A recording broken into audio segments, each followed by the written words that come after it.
Hello everyone, आज है 29 दिसंबर और आज इस वीडियो में हम बात करने जा रहे हैं वोडाफोन आइडिया के बारे में। देखिए 16 रुपए का शेयर है आज भाई साहब, 20 से 21% की बड़ी रफ्तार दिखाई है इसने। शानदार तेजी है और हर बार की तरह तेजी की वजह एक ही होती है और वो होती है फंड रेजिंग की खबरें। और एक बार फिर से वही चीज आई है और जिसके चलते ये भागा है। बात करेंगे इसके बारे में, लेकिन उससे पहले अगर आपने अभी तक चैनल को सब्सक्राइब नहीं किया है तो प्लीज़ अभी इसे सब्सक्राइब कर लीजिए, क्योंकि आगे भी बहुत सारे वीडियोस हैं जो आपको काफ़ी ज़्यादा हेल्प करेंगे। तो 16 रुपए का शेयर है वोडाफोन आइडिया का, 20% की तेज़ी। एक महीने में अगर आप देखो तो 22% की तेज़ी है और तेज़ी आज ही आई है, वरना उससे पहले कोई उतनी बड़ी तेज़ी थी नहीं, ये इसी लेवल के आसपास था। लेकिन एक साल की अगर हम बात करेंगे तो पैसा डबल कर दिया है, 102% का ग्रोथ है। लेकिन अगर इसके लोअर लेवल से कंपेयर करोगे तो पैसा 3 गुना करके दिया है इसने। ठीक है, शानदार तेजी थी यहां पर, इससे पहले भी अगर आप देखो तो शानदार तेजी थी, कंसोलिडेट किया, वापस से भाग गया, क्योंकि भाई साहब खबर आ गई कि बातचीत चल रही है इक्विटी इन्फ्यूजन की। तो यहां पर खबर कुछ इस तरीके से है कि Vodafone share have more than double investor wealth in past 6 month, gaining 116%। In comparison the front line index Nifty 50, अगर आप उससे कंपेयर करो तो डेफिनेटली काफी बड़ी जंप यहां पर इसने दिखाई जरूर है। Report suggest that the surge in the stock price is resulted of a supported equity infusion by the promoters of the Telco. मतलब यहां पर सिंपल सी बात है, प्रमोटर ही यहां पर इक्विटी इन्फ्यूज करने वाले हैं। ठीक है, और डील्स वगैरह के लिए बातचीत भी चल रही है। While the company in recent filing set December as a deadline for the fund infusion. देखो दिसंबर डेडलाइन थी, लेकिन अभी भी वो फंड रेज नहीं कर पा रहे हैं। ठीक है, the source said the identically the current rally in the stock is driven by expectation of fund raising की खबरों की वजह से तेजी आई है। लेकिन फिर भी यार मेरे हिसाब से 20% की तेजी तो नहीं होनी चाहिए थी, यहां पर 20% की नहीं होनी चाहिए थी। आज वॉल्यूम का भी बहुत बड़ा खेल चला है। अगर आप वॉल्यूम वाइज देखो तो भाई साहब 170 करोड़ के आसपास के शेयर ट्रेड हुए हैं यहां पर, और वॉल्यूम का ही बहुत बड़ा खेला चला है। 168 करोड़ 88 लाख 19,452 शेयर्स, तो ये बहुत बड़ी क्वांटिटी है। देखो यहां पर नंबर ऑफ शेयर्स का भी गेम है जो तेजी आई है। According to Moneycontrol user 22% लोग कह रहे बेचो और भाजो, 73% लोग कह रहे खरीदारी करो, 5% लोग कह रहे बेचो और यहां पर होल्ड करने की बात करें। सॉरी, अगर हम नंबर्स देखेंगे तो भाई साहब वो अच्छे नहीं हैं। आपको इनके रेवेन्यू में तेजी नहीं देखने को मिलेगी, चाहे हम एन्युअली बात करें या फिर चाहे हम क्वार्टरली बात करें। प्रॉफिट में भी आपको लॉस ही बड़े बड़े देखने को मिलेंगे, इवन बढ़ते हुए लॉस देखने को मिलेंगे। और यही वजह कि जब कंपनी लॉस हो तो भैया पी रेशियो आपको नेगेटिव में ही देखने को मिलेगा। कोई भी एनालिस्ट खरीदारी करने की बात नहीं कर रहा है। आपको ट्विटर पे वगैरह पे रिकमेंडेशन देखने को मिल जाएगी, लेकिन जो एनालिस्ट होते हैं वो जनरली इसको अवॉइड करने की बात कर रहे हैं।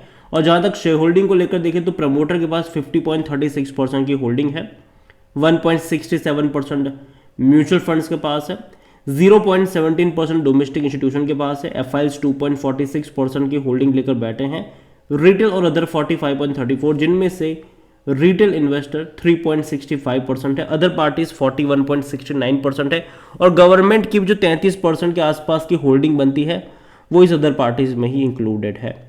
देखिए लगातार लंबे समय से फंड रेजिंग को लेकर चर्चा हो रही है, लेकिन फंड रेजिंग हो नहीं पा रही है।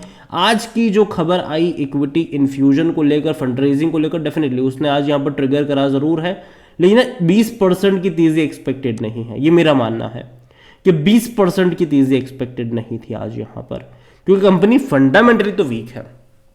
और दूसरी बात, अगर इक्विटी इन्फ्यूजन भी यहां पर करते हैं तो भी शेयर की वैल्यू कम होगी यहां पर। हालांकि अच्छी बात होगी, क्योंकि देखो बचाने का एक ही रास्ता है। आप खुद सोचिए कि वोडाफोन में इक्विटी इन्फ्यूजन कर करके इतने सारे शेयर्स ऐड हो गए कि शेयर आज इस प्राइस पर है। हालांकि 5 रुपए 6 रुपए पर भी आपको मिल रहा था। इससे पहले भी इन्होंने इक्विटी इन्फ्यूजन से कई बार पैसा रेज करा जरूर था, लेकिन फिर भी देखा जाए तो जैसे कि आप देखिए कि मान लीजिए कि वोडाफोन आइडिया के हाल फिलहाल में मार्केट में 1,000 करोड़ शेयर्स है। ठीक है, फॉर एग्जाम्पल अगर ये और नए 200 करोड़ शेयर इंट्रोड्यूस करते हैं तो भाई साहब शेयर की तो कीमत घटेगी ना। भले ही इनको पैसा मिलेगा उससे, ठीक है, भले ही पैसा आ जाएगा जिससे कुछ टाइम के लिए इनके वर्किंग कैपिटल के लिए हेल्प हो जाएगी, कुछ टाइम के लिए चीज़ें बेहतर हो जाएगी, लेकिन लॉन्गर रन के लिए शेयर्स की वैल्यू तो कम हो जाएगी ना। तो वो भी आप यहां पर देखो। हालांकि फंड रेजिंग एक लौती ऐसी चीज़ है जो जो इनको बचा सकती है, क्योंकि अभी कंपनी जिस हालातों से गुजर रही है वो बिल्कुल भी इनकी लक्ष्य तो है नहीं, वो बिल्कुल भी अच्छी नहीं है। और लगातार और जल्द से जल्द डेस्परेटली इनको एक बहुत बड़ा पैसा रेज करना पड़ेगा, क्योंकि पैसा चुकाना भी तो है इनको। डेट बहुत सारा 2 लाख करोड़ से भी ज़्यादा का कर्जा है इनके ऊपर।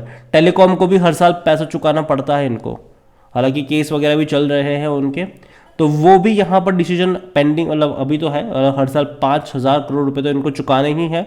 वो एक गले की हड्डी है इनके लिए, जो कि लास्ट टाइम चुका नहीं पाए थे गवर्नमेंट को, जिसके चलते इनको गवर्नमेंट को भैया इक्विटी देनी पड़ी थी पैसों के बदले। हालांकि गवर्नमेंट अगर पैसा ही चाहती थी, लेकिन इनके पास थे नहीं, तो क्या हो, 16,000 करोड़ के आसपास के शेयर्स गवर्नमेंट को इक्विटी के तौर पर एक्सेप्ट करने पड़े थे यहाँ पर, क्योंकि पैसा था नहीं। अगले साल भी जब पैसा चुकाने की बारी आएगी, क्या दोबारा गवर्नमेंट इक्विटी एक्सेप्ट करेगी, वो देखना रहेगा। हालांकि अगेन मैं कह दूं कि वोडाफोन आइडिया का डूब जाना गवर्नमेंट के बेस्ट इंटरेस्ट में कतई नहीं होगा। रीज़न ये है कि गवर्नमेंट अब नहीं चाहेगी कि वोडाफोन आइडिया बर्बाद हो, क्योंकि अब गवर्नमेंट का भी बहुत सारा पैसा लग चुका है यहाँ पर। तो गवर्नमेंट ये चीज़ नहीं चाहेगी, और गवर्नमेंट ने बोला कि वो अपने शेयर्स भी यहाँ पर बेचने की कोशिश अभी हाल फिलहाल में करने वाले हैं नहीं यहाँ पर। लेकिन देखना रहेगा कि वोडाफोन आइडिया इन सारी सिचुएशन से कैसे कम आउट आते हैं, मतलब कैसे निकल पाते हैं। और जहाँ तक 5G के रोल आउट की बात है, अभी भी ये उसको कर नहीं पाए हैं, क्योंकि इनके पास पैसा नहीं है, क्योंकि इक्विपमेंट वगैरह चाहिए, ठीक है, सेटअप वगैरह के लिए पैसा वगैरह चाहिए, जो है नहीं इनके पास, और इसके लिए लोग स्ट्रगल भी कर रहे हैं। उसे इसके चलते यूज़र्स इनको छोड़ कर भी जा रहे हैं। तो यहाँ पर मैं अभी के लिए इतना ही कहूँगा वोडाफोन को लेकर, कि आज ये बस एक खबर के चलते, जो कि कंफर्म न्यूज़ भी नहीं है, उड़ती उड़ती खबर है, जिसके चलते आज इसने इतनी बड़ी तेज़ी दिखा दी। तो पता नहीं ये खबर बाद में सही साबित हो, क्योंकि जाहिर सी बात है गवर्नमेंट लगातार इनको पुश कर रही है फंड रेजिंग को लेकर कि भाई साहब पैसा रेज करो, पैसा रेज करो। आपके भरोसे के ऊपर तो हमने इतने शेयर्स खरीदे थे, मतलब हमने पैसे की जगह इक्विटी एक्सेप्ट करी थी, आप सब पैसा रेज करो। गवर्नमेंट की तरफ से भी बहुत ज़्यादा पुश हो रहा होगा इन्हें। एंड में प्रमोटर भी थोड़ा बहुत पैसा डाल देंगे इक्विटी यहाँ पर रेस, मतलब पैसा प्रमोटर ही थोड़ा बहुत इन्फ्यूज़ कर सकते हैं शायद आने वाले टाइम में, क्योंकि फंड रेजिंग मुझे लगता है कि शायद उतनी जल्दी यहाँ पर हो नहीं पाएगी, ये मेरा मानना है। हालांकि 16 रुपये का लेवल मुझे लगता नहीं कि भाई साहब खरीदारी के लिहाज से अट्रैक्टिव है, क्योंकि ऑलरेडी बहुत बड़ी तेज़ी यहाँ पर आ चुकी है, वो भी न्यूज़ के चलते, जो कि कंफर्म भी नहीं है। अगर कंफर्म हो जाती तो चलो इस लेवल को हम मान सकते हैं सही, लेकिन अभी के लिए मैं अवॉइड करने की ही बात करूँगा। और मैं यही कहूँगा कि जब तक चीज़ें क्लियर ना हो, न्यूज़ पर भरोसा करके खरीदारी मत करने लग जाइएगा। वीडियो को यहीं पे एंड करूँगा, पसंद आया हो तो लाइक करो, शेयर करें, चैनल पर अगर पहली बार है तो प्लीज़ सब्सक्राइब करें। और वोडाफोन आइडिया के बारे में आप क्या सोचते हैं वो भी आप मुझे कमेंट में लिख के बता सकते हैं। Thank you.